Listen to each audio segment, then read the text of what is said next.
सति परमात्मन् मादशान्मोहमुग्धान् कथमतनुवशत्वान् बुद्धके सान्यजेयम् सुगतमगधरं वा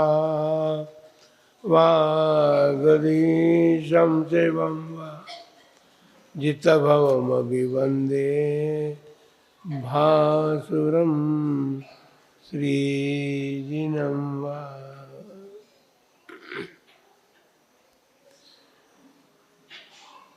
देवादिदेव 1008 श्री पद्मप्रभ भगवान की 20वीं सदी के प्रथमाचार्य चारित्र चक्रवर्ती आचार्य श्री शांति सागर जी महाराज की, परम पूज्य आचार्य श्री वीर सागर जी महाराज की,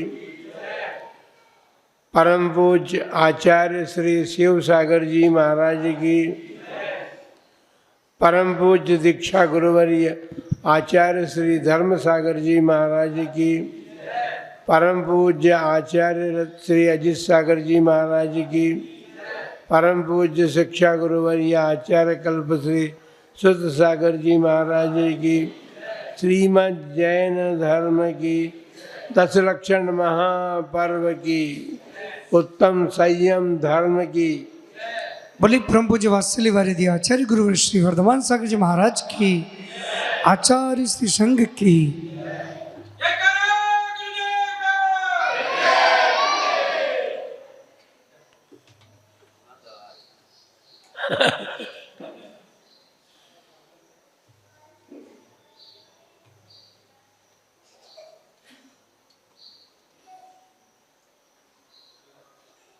आज पर्व का बढ़िया दिन है। आज तो आज सभी लोग संयम धारण करेंगे ना। हाँ, संयम धारण करेंगे आज। भैया दीक्षा लेने की बात नहीं कर रहे, आज तो संयम रखो। उत्तम संयम धर्म जो है, उत्तम संयम धर्म का परिपालन तो मुनिराज करते हैं। वस्तु स्थिति ये है, हमने संयम धारण करने की बात आज इसलिए कही है कि हम देखते हैं बेल जो है वो भी सहारा चाहती है, और उसे सहारा मिल जाता है तो ऊपर की ओर उठने लगती है। आप अपने घरों में लगा करके देखा होगा आप लोगों ने, तो बेल बिना सहारे के ऊपर नहीं चढ़ती। फिर वो क्या होता, बिना सहारे के वो सूख करके समाप्त हो जाती। बंधुओं, संयम धर्म जो है वह इसी बात की तो शिक्षा देता है कि यदि ऊपर उठना चाहते हो तो सहारा लो। बिना सहारे के कोई व्यक्ति ऊपर नहीं उठ सकता। आपके घर में बोरिंग है, पानी तीसरी मंजिल पर चढ़ाना है मकान की, तो क्या करते हैं? अब शरीरों में इतनी जान तो नहीं रही कि पानी लेकर के ऊपर चले जाओ, तो फिर क्या करते हैं? मोटर लगाते हैं ना। फिर 1 हार्स पावर की से काम नहीं चलता तो 3 हार्स पावर की मोटर लगाते हैं। 3 हार्स पावर की मोटर से पानी जो है बहुत जल्दी ऊपर चढ़ जाता है। इसका मतलब क्या हुआ? किसी भी चीज को ऊपर उठाना है, अब आप अपने शरीर को ही लिफ्ट से ऊपर ले जाते हैं। मकानों में लिफ्ट का प्रयोग करने लग गए लोग बहुत। जहाँ यहाँ पर नहीं लिफ्ट है, ऐसी बात नहीं, यहाँ पर लिफ्ट की बात नहीं। लिफ्ट जो है 5-7 मंजिल का मकान हो तो उसमें लगाई जाती है। अब तो एक मंजिल भी चलना मुश्किल हो रहा है, उसमें भी लिफ्टें लगी। तो कहने का मतलब यह है कि ऊपर बिना सहारे के नहीं चढ़ा जा सकता। यदि नदी बह रही है और नदी के 2 किनारे जो हैं वो यदि नहीं हो तो नदी क्या होगा? फिर बाढ़ आ जाएगी, तहस नहस तहलका मच जाएगा सारे गांव में, नगर में। इसी प्रकार संयम के भी 2 तट हैं, इंद्रिय संयम और प्राणी संयम। इन 2 तटों के बीच में हमारी जीवन रूपी नदी बहती रहे यदि, तो सुनिश्चित बात है कि हमारा जीवन इधर उधर नहीं बहेगा। 2 तट बड़े सुदृढ़ तट हैं। प्राणी संयम का मतलब है कि जीवों की रक्षा करना, और इंद्रिय संयम यह है कि हमने जो 5 इंद्रियां प्राप्त की उनका संयम करना। जो इंद्रियों का असंयम रखते हैं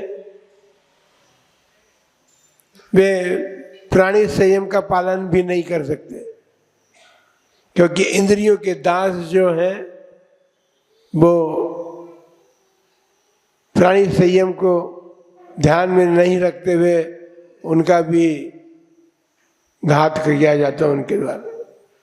बंधुओं, मनुष्य जीवन मिला है और मनुष्य जीवन मिलने के बाद जिन धर्म हमने प्राप्त किया, जिन धर्म का तो संकेत है कि हम अपने जीवन को संयमित बनाएं। संयमित जीवन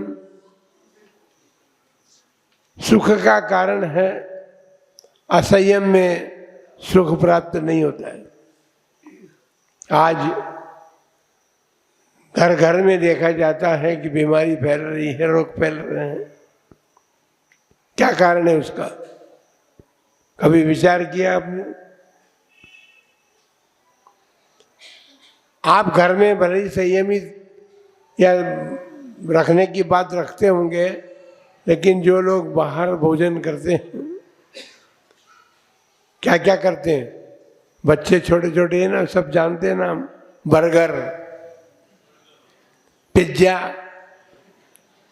ये मानवीय वस्तुएं कैसे बनती है? ये खाने योग्य नहीं है। हम जैनियों के तो खाने योग्य बिल्कुल भी नहीं, खाने की बात छोड़ो, छूने योग्य भी नहीं है। लेकिन बड़े चाव से लोग खाते हैं। बच्चों की क्या बात करें, बड़े बड़े लोग जाते हैं होटलों में, वो बर्गर और पिज्ज़ा खाते हैं। कल मेरे को बड़ा आश्चर्य हुआ, एक बहुत बुढ़िया थी, उसके मुंह से निकला पिज्ज़ा, तो नाम सुना मैंने कि हमने तो कभी नाम ही नहीं सुना था पिज्ज़ा का। ये बुढ़िया पिज्ज़ा का नाम सुनी हुई ये पिज्ज़ा बोल रही। कहने का मतलब ये है कि संसार में रहते हुए 5 इंद्रिय के विषय हमने प्राप्त किए हैं। कौन सा विषय ऐसा है जिसे हमने प्राप्त नहीं किया? चक्षु इंद्रिय के विषय को यदि देखें तो हमने संसार में अदृष्टम किम, ऐसी कोई वस्तु है जिसको हमने नहीं देखा? हाँ महाराज है, अभी विदेश जाकर के देखना बाकी है। विदेश में क्या है वहाँ जाएंगे, उसको देखना तो जरूरी है ना, बहुत सी देखने की वस्तु है। लेकिन अनादिकाल से अब तक हम पंचेंद्रिय के विषयों को प्राप्त करते रहे हैं, लेकिन कोई ऐसा विषय नहीं है जिसको हमने देखा नहीं हो। फिर किम अस्पृष्टम, किसका स्पर्श नहीं किया?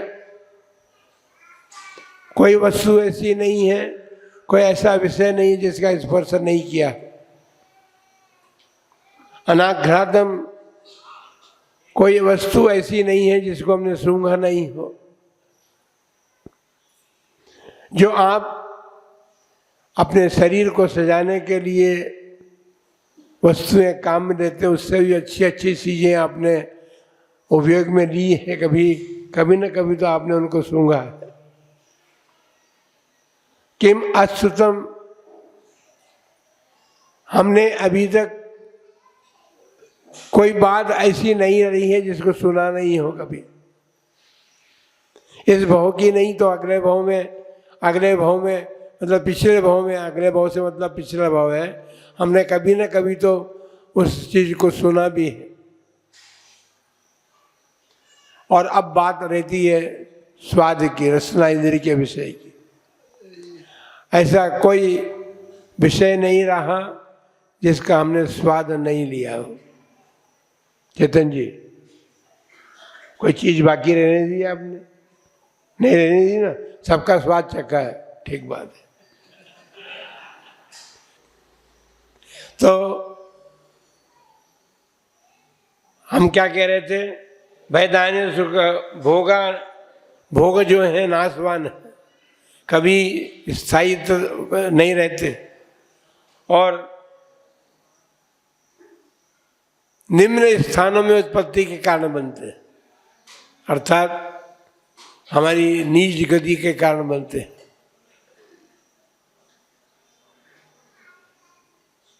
आर्त ध्यान के उत्पन्न करने वाले। जब हम भोगों को प्राप्त करते हैं, यदि प्राप्त हो गए तो थोड़ी देर के बाद उनका वियोग भी होता है। संयोग जिसकी वस्तु का होता है तो उसका वियोग भी होता है। वियोग होने पर वह दुख देने वाले हो जाते हैं। जो अच्छी वस्तु है हमने ग्रहण की है, यदि इसका वियोग हो जाए तो, परसों एक अनाउंसमेंट हो रहा था, एक अंगूठी मिली है, वो अंगूठी जिसकी वो ले जाए। इसका क्या मतलब? आपको अपने शरीर पर जो आभूषण है उसका भी आपको पता नहीं है कि हमारी अंगूठी या हमारे शरीर का आभूषण गिर गया है। उसके लिए जब पता लगा होगा कि यार मेरी उंगली में तो अंगूठी नहीं है, तो फिर क्या हुआ होगा? दुख हुआ होगा ना। और इसी प्रकार किसी भोग पांचों इंद्रिय संबंधी स्पर्श इंद्रिय का, देखो 5 इंद्रियों के विषय जो हैं वो हमारे पास इस प्रकार हैं। इस पर कोमल आजकल तो बिस्तर बन गए हैं, सोफा सेट घर में चाहिए बैठने के लिए, सोने के लिए फोम का बिस्तर चाहिए क्योंकि कोमल होता है। इसलिए स्पर्श कोमल चाहिए, कठोर स्पर्श नहीं चाहिए। महाराजा से पूछो तो, महाराजा से पूछो कि कठोर पे सोते हैं कि पृथ्वी पर सोने का इनके लिए उपदेश दिया है।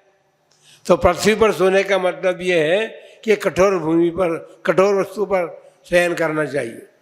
लकड़ी के पाटे भी हैं तो वे कठोर है, वो कोमल नहीं है। और आप लोग कोमलता को खोज करते हैं। पहले जमाने राजा महाराजों के समय में भी बड़े बड़े वो बिस्तर वगैरह उनके वैसे होते थे। तो जहाँ सुख मिलना चाहिए, आराम मिलना चाहिए, आराम मिलने के लिए हम इंद्रिय विषयों को ग्रहण करते हैं। तो 5 इंद्रियां हैं, 5 इंद्रियों में हमारे सामने पांचों इंद्रियों के विषय हैं। और वो इंद्रिय के विषय, कल हमने एक बात कही थी, प्यास बुझाने के लिए पांचों इंद्रिय एक साथ सेवन हो करता है व्यक्ति। ठंडा मीठा पानी चाहिए ना, लेकिन नहीं, ठंडा मीठा पानी भी चाहिए, ठीक है, लेकिन संगीत सुनते हुए चाहिए, आंखों को अच्छा दिखना चाहिए। ऐसा हम पानी, एक गिलास पानी पी करके हम अपने प्यास बुझाते हैं।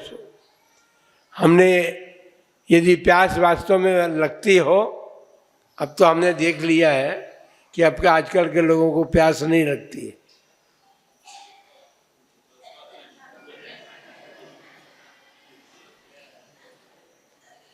हम अपने छोटे जीवन में जब बचपन में हम थे तो हम अपनी प्यास बुझाने के लिए जब जाते थे ना, पड़ोस में हमारे ताऊ जी के यहाँ जाते थे। उनके यहाँ मकान लंबा था तो रात्रि में पानी पीने के लिए एक मटकी ला कर के बीच मकान के बीच में रखते थे, ताकि रात्रि में किसी को प्यास लगे तो भीतर पीछे तक नहीं जाना पड़े। हम खेल करके आए एक दिन और बड़ी जोर से प्यास लगी थी, हम वहीं बैठ गए और सारी मटकी खाली कर दिया, आधा मटकी खाली हो गई उनकी। तो प्यास, हम तो ये कहते हैं कि प्यास भी वास्तव में प्यास लगनी चाहिए, चाहे धर्म की हो चाहे पानी पीने की प्यास हो, लेकिन प्यास को बुझाने के लिए उसका उपभोग करने का भी तरीका चाहिए। आजकल तो जो प्यास लगती है वो तो एक एक घूंट पीते हैं। जब वैज्ञानिक हो गए ना, डॉक्टर लोग कहते हैं, पर खड़े खड़े पीते हैं, हम तो आराम से बैठ करके पीते थे। पहले मटकी के पास बैठ जाते आराम से, फिर पानी पीते थे। तो हमारे ताई जी ने कहा था कि भाई तुमको पानी पीना तो तुम पीछे जाया करो। यहाँ तो हम रात भर के लिए, सारा परिवार के लिए पानी रखा, तुम आ रहे तो तुमने खाली कर दिया। तो वस्तु स्थिति ये है कि विषयों की भी आकांक्षा होती है हमारी, लेकिन अनावश्यक विषयों का सेवन वर्तमान में ज़्यादा हो रहा है। जितने आवश्यक है, भाई भोजन आवश्यक है, भोजन आवश्यक है, खाना चाहिए, कहना कोई बात नहीं, लेकिन ऐसे पदार्थों का सेवन तो नहीं हो जो हमारे लिए अनावश्यक है। तो इस प्रकार ये संयम धर्म जो है हमें सार रहित पदार्थों से बचाने के लिए करता है। तो दूसरी बात और एक है कि आज कौन सा दिन है?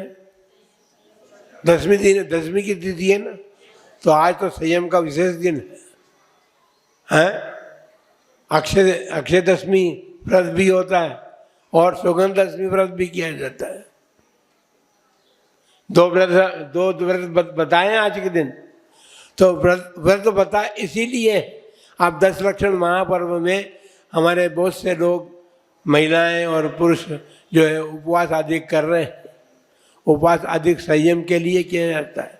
भाई महापर्व आया है, इसमें हमारी शक्ति के अनुसार हम उपवास आदि करके संयम धर्म का पालन करें, ताकि हमारे असंयम में जो क्षण बीते हैं पिछले साल भर में, वो असंयम के बीच हमें कुछ संस्कार संयम के पड़े, संयम के विषय में बने। हमारे हितेंद्र सागर जी महाराज ने भी व्रत किया है, उपवास किया है। वैसे उनका संयम सुगंध दशमी का व्रत नहीं है, उनका व्रत तो पहले से चला आ रहा है। उस व्रत में 10वीं तिथि है, इसलिए आज 10वीं तिथि होने से उन्होंने व्रत किया। तो बंधुओं, संयम पालन करते हुए भी संयम की वृद्धि करने के लिए व्रत उपवास किए जाते हैं। वस्तु स्थिति यह है कि हमारी ऊर्जा जो है, शारीरिक शक्ति जो है, वो खत्म होती जा रही है। हम ठीक है, शारीरिक शक्ति नहीं है ना हमारे में। शारीरिक शक्ति तो ऊर्जा कहाँ चली गई हमारी? ऊर्जा जो है हमने विषयों में गंवा दी। विषय का सेवन करते करते हमारे शारीरिक बल भी कम हो रहा है और आत्मिक बल भी कम हो रहा है। आत्मा धैर्यशाली नहीं रही। तो इसलिए हमें सहारा चाहिए। सहारा इसलिए चाहिए कि अपने जीवन को ऊंचा उठाना है, और ऊपर को जीवन को ऊंचा उठाने के लिए संयम ही एक ऐसी शक्ति है कि जो हमें ऊपर उठने में सहयोग दे सकती है।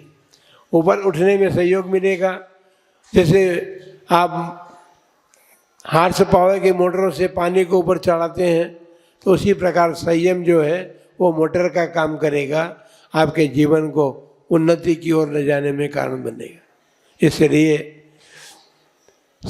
व्रत और उपवास इत्यादि इसीलिए किए जा रहे हैं। हम एक बात जरूर कहना चाहेंगे कि शक्ति बढ़ती भी, धीरे धीरे संयम को बढ़ाया जाता है, व्रत उपवास आदि किए जाते हैं धीरे धीरे तो बढ़ती भी।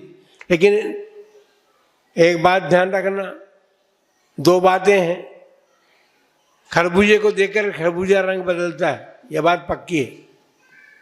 साधुओं की संगति करेंगे तो हमारा जीवन भी संयम की ओर मुड़ेगा। लेकिन कभी कभी ऐसा भी होता है कि वो कर रहा है तो मैं भी करूं, तो ऐसा धर्म नहीं कहता है। हाँ, जितना हमारी शक्ति है, आज यदि हमारे इस वर्ष हमें 5 उपवास किए, 10 उपवास किए तो हम कर रहे हैं, लेकिन 16 उपवास की शक्ति बढ़ाने का प्राप्त करने का प्रयत्न करें, ताकि अगले वर्ष जब अवसर मिलेगा तो हम 16 उपवास भी करेंगे। तो इस प्रकार संयम जो है हमारे भीतर ऊर्जा शक्ति को बढ़ाने में कारण बनता है, और धीरे धीरे हम इस शक्ति को, ऐसी शक्ति भी प्राप्त कर लेते हैं कि रत्नत्रय धारण कर रहे। अभी रत्नत्रय व्रत भी आने वाला है, कल से ही शुरू हो जाएगा। नहीं परसों नहीं, आप 12 से, अच्छा हाँ परसों 12 से। हम आज 11 समझ रहे थे, कोई बात नहीं।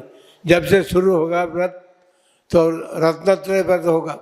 लेकिन एक बात हम कहना चाहते हैं कि रत्नत्रय व्रत में केवल उपवास करना ही नहीं है, हमको ये भी देखना होगा कि हमारा सम्यक दर्शन कितना सुदृढ़ है, हमारी श्रद्धा कितनी मजबूत है। पहले दिन तो ये सोचना पड़ेगा। फिर दूसरे दिन हम सोचेंगे कि हमने जो ज्ञान प्राप्त किया है वो ज्ञान आत्म उन्नति में लग रहा है या अन्यत्र हमारा वो लग रहा है। यदि व्रत उपवास करके हम अन्यत्र अपने उपयोग को लगाते हैं तो हमारे व्रत संयम में बाधा आती।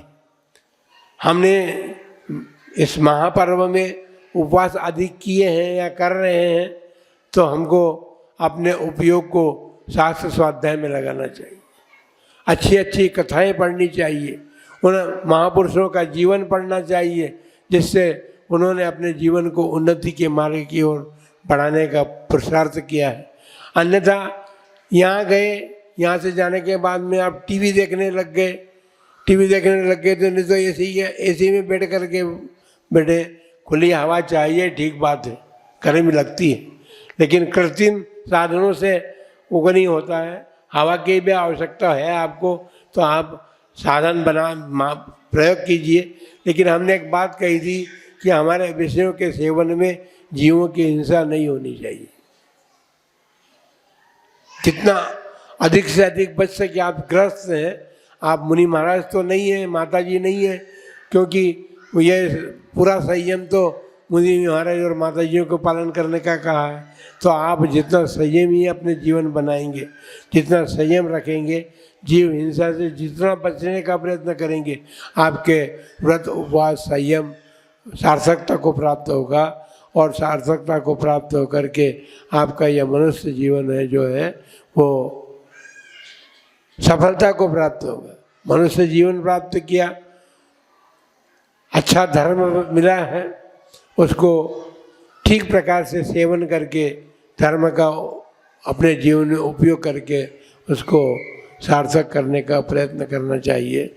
आप सबके लिए ये मंगल भावना है कि संयम धर्म जो है आपके जीवन में आपके आत्मिक उन्नति का कारण बने, क्योंकि सहारा मिला है धर्म का, और धर्म के सहारे आप उन्नति की ओर बढ़े।